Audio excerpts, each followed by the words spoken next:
To say, then there's the campaign math. This is not summer camp. This is not a brainstorming session. You have 6 months here to try to run, to be in a position to win the Electoral College. How many states are you on the ballot in right now? We have his signatures to get on the ballot in 10 states. We're not immediately filing those for strategic reasons. How many states are you on the ballot right now, today? We're on the ballot, I think, in 2 or 3 states. Okay. We could file tomorrow and be on the ballot in 10. 10. And here's my question, because I've seen you talk about this. If you're not on enough ballots to mathematically be eligible to win the Electoral College in enough states by Election Day, are you going to drop out?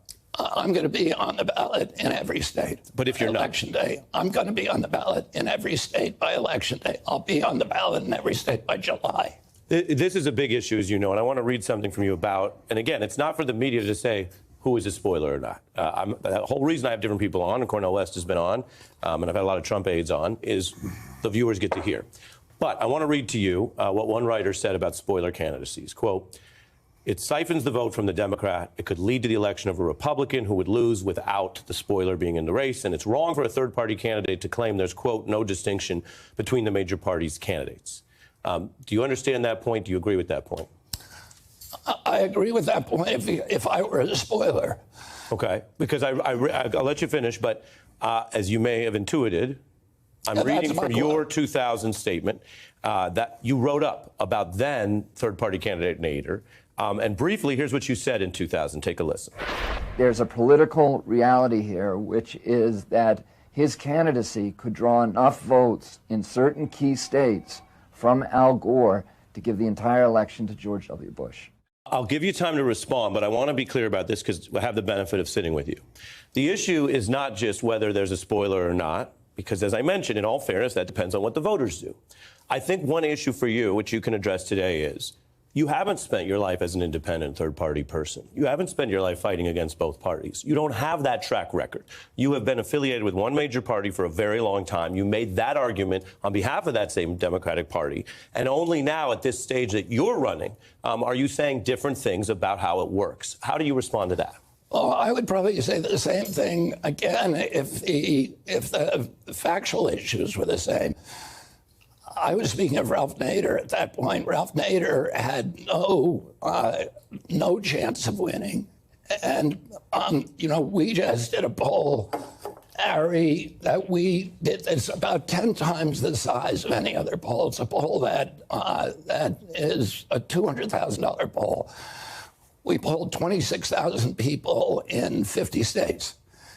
And what that poll shows, and every other poll that has head-to-heads between me and President Biden and me and President Trump says the same thing, every poll. And when I'm pit against President Biden, just me against him, I beat him in 39 states. He only wins 11 states, so I dominate the Electoral College. And